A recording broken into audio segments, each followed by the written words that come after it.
Hello! Hello, Alec. Hello, Stuart. Time for another one of our regular features, the Pirate DVDs. We've been doing lots of these. Oh, yeah, this is our second one ever, and the last one was 2 years ago. Yeah.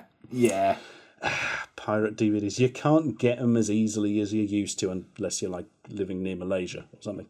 Anyway, let's begin with the starriest of all the wars. My favourite war in the stars. Star Wars Episode 4, The New Hope. Yeah. So, let's begin, shall we?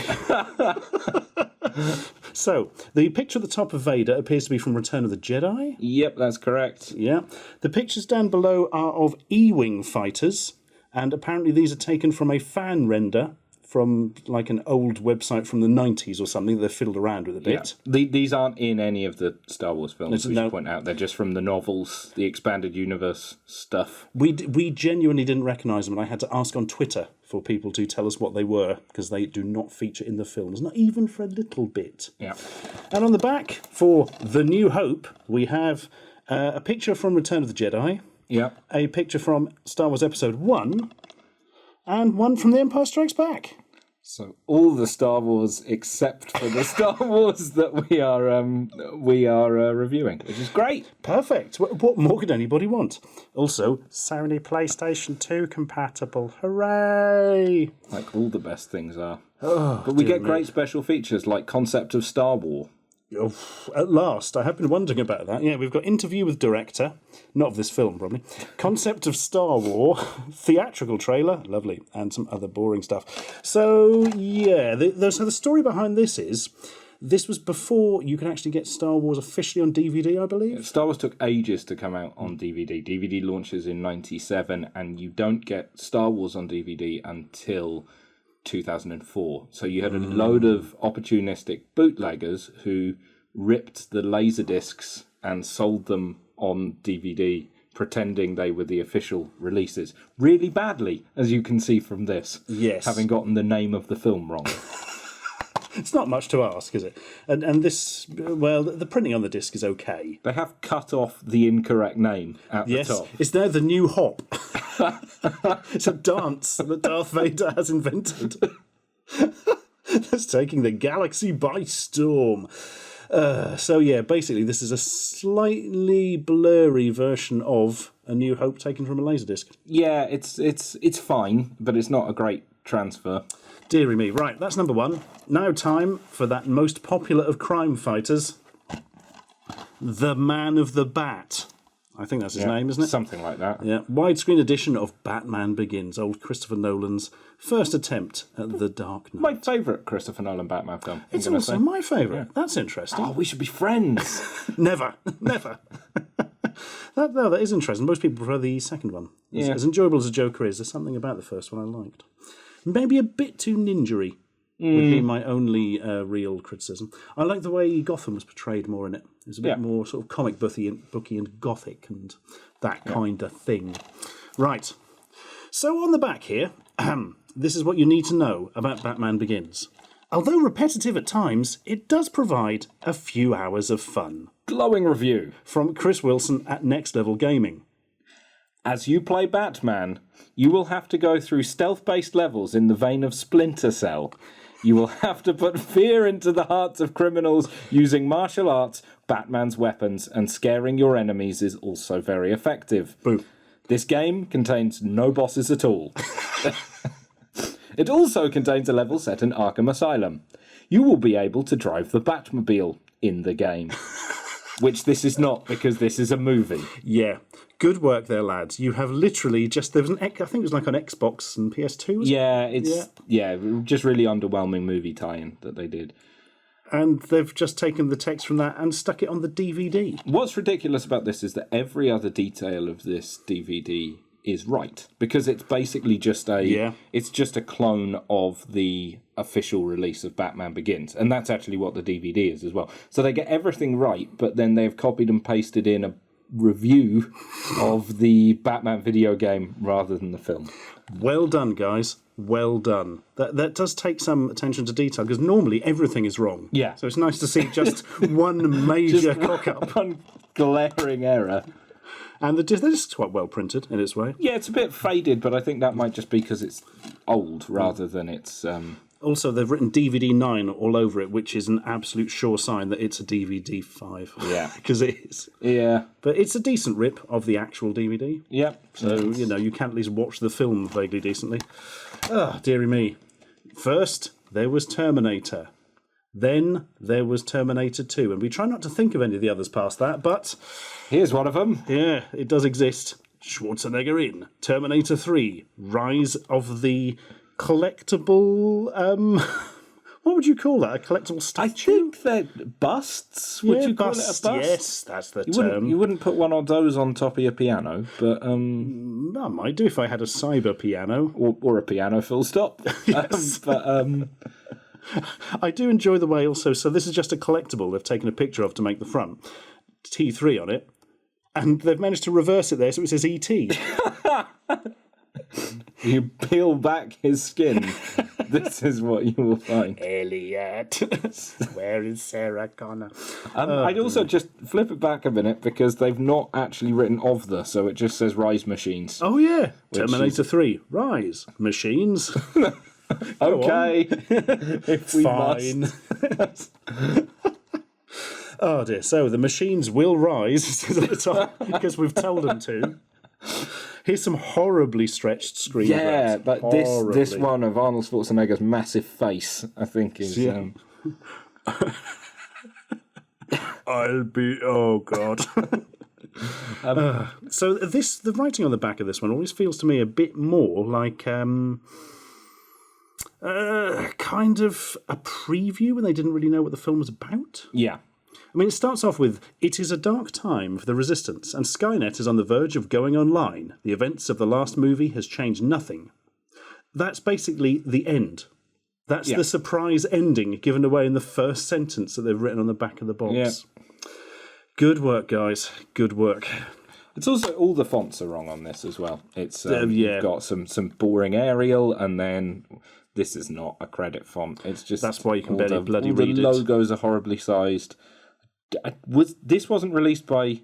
I don't know if this was released by Columbia, but it certainly wasn't released by Columbia and Warner Brothers at the same time. Holding hands while they press the button. That's how movies work these days. The disc's quite well done, I suppose. It feels a bit home printed, but... Yeah, I think it is. I think this might be a DVD-R. I'm not sure. Oh, we might be able to tell by the ink, actually.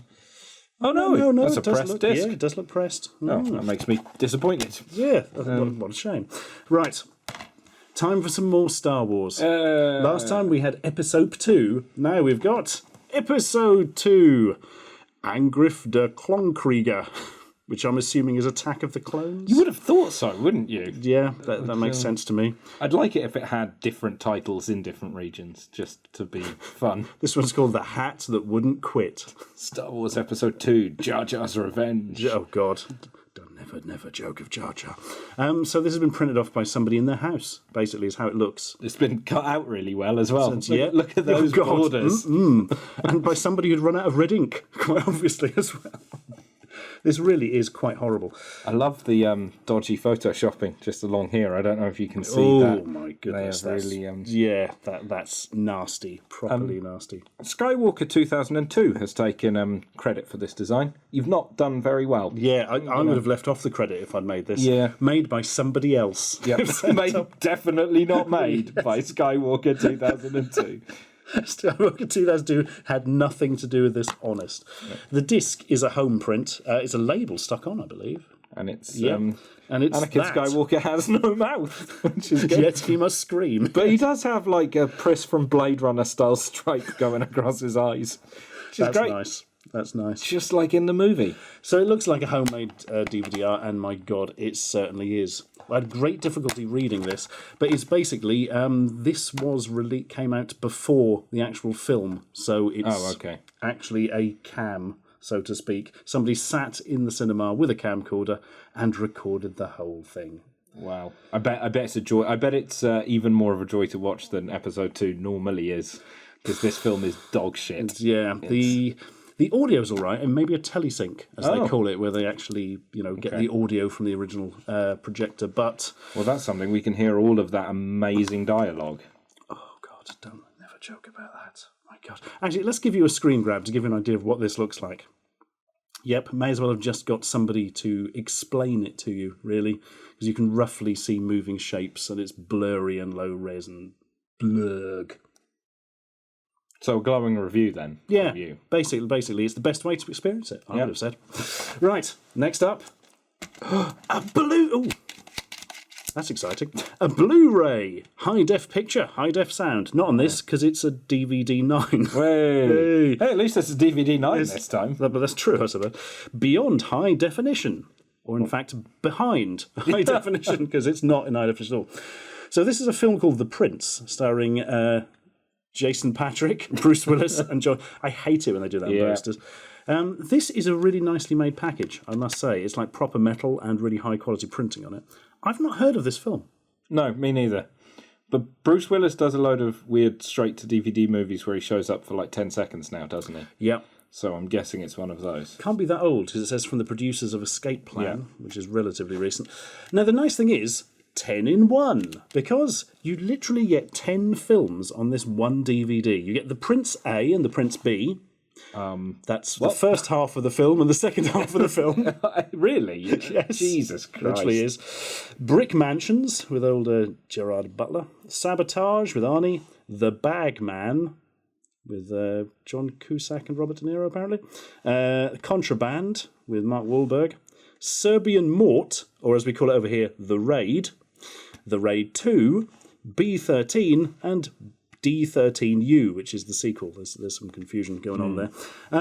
So how would you expect the quality to be from having 10 films stuck on one disc? Awesome. Just awesome. Just realised it's technically 9 films, isn't it? Yeah. That's part 1 and part 2. Yeah, they've been a bit cheeky there. Literally just this. They've been a bit cheeky for many reasons, like piracy being the main one. A bit cheeky, bordering on illegal. Yes. But yeah, the quality of them all are dreadful. The Prince is slightly higher quality because, of course, it's in 2 halves. So it's got twice the file size now. But the bit rate is super low on all these. But what is nice is the smooth jazz as you go into the menu. That's always fun. Yeah, I'll just show the people at home what the menu system is like.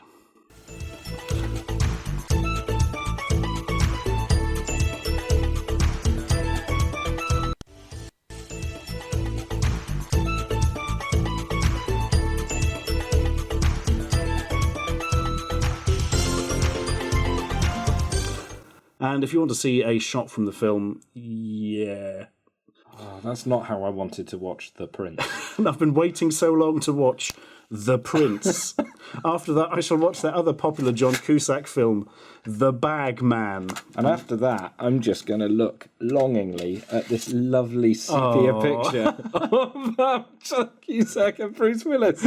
Well, another one. Look, I love you guys. Not a sepia one, but God, if you're a fan of these two and you want to pin some tin up on your wall, then do that. If you just watched back-to-back G.I. Joe, The Rise of Cobra... No, it was Retaliation was the one Willis was in, wasn't it? I have no idea. Oh, God, it's not good.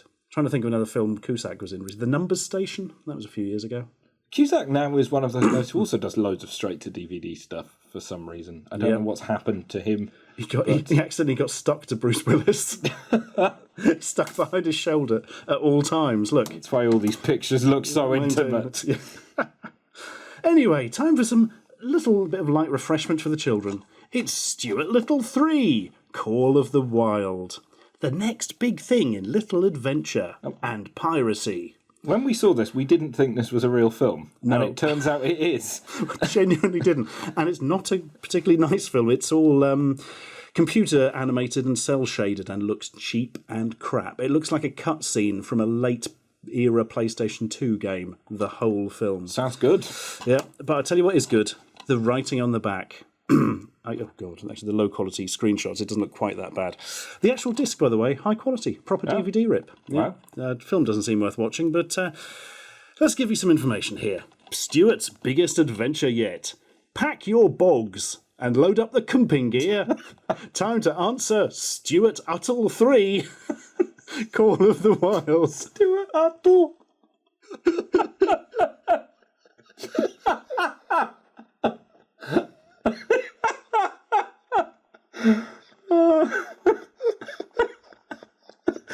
Stuart Uttle 3. I'm going to start calling you Stuart Uttle now. That's amazing. It's just an accountant or something.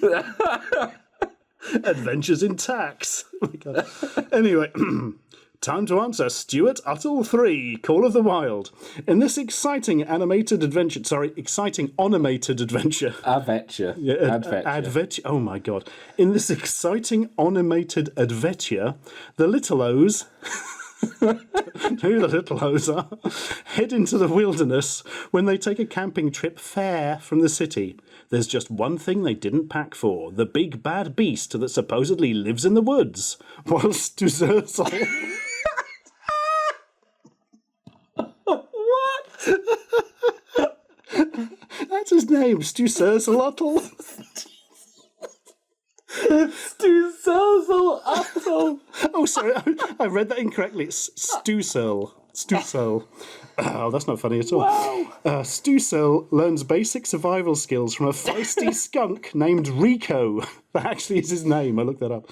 Wow. Scairdy cat Snowbell uses street smart alley cat Monty for protection.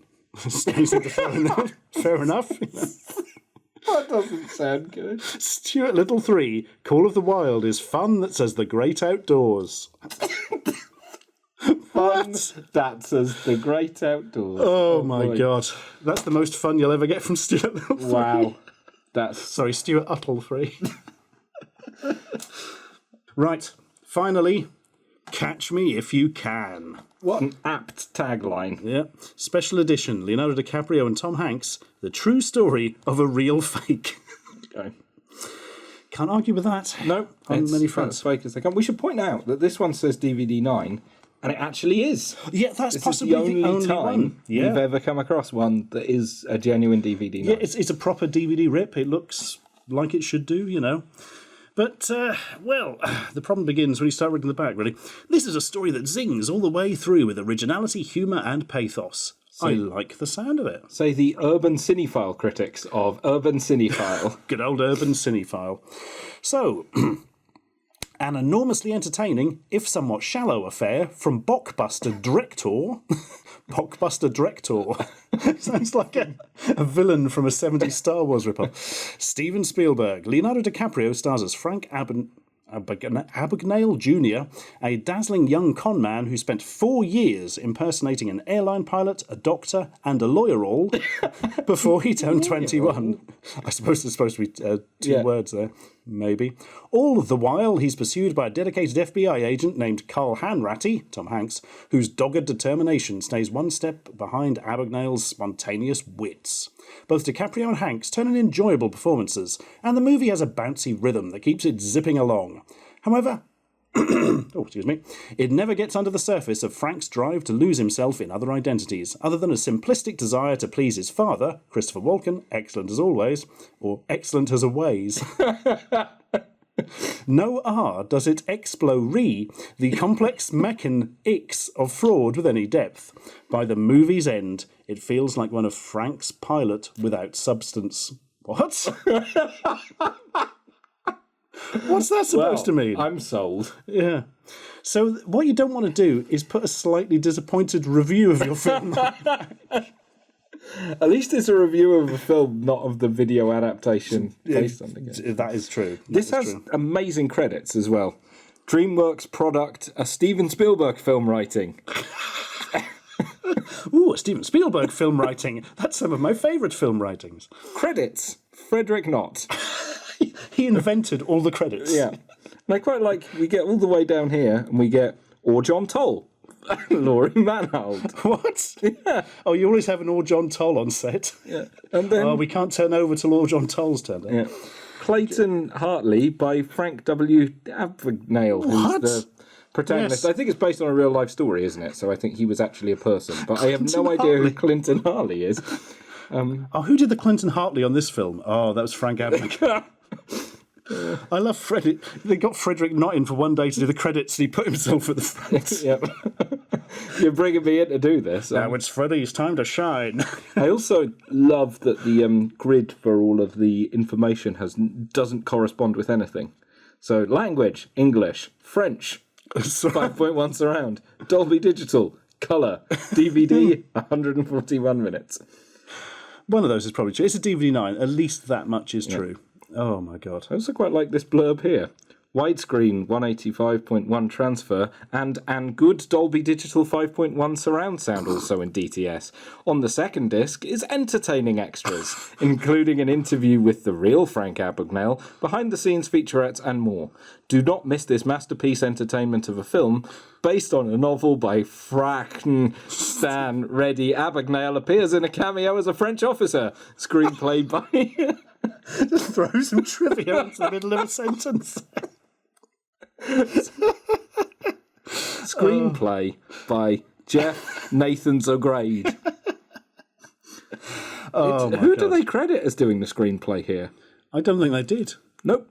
Well, they did there. Yeah. They did where it counted. So, yeah, they don't even have him mentioned. We've just got Frederick Knott for the credits. Yeah. And Clayton Hartley by Frank Abagnale. Or John Toll. Oh, my goodness. Right. Oh, I feel after that I could do with watching Stuart Uttle 3. Or possibly Stuzel Uttle. Stuzel Uttle 3. That sounds good. The New Hope. Subscribe for more.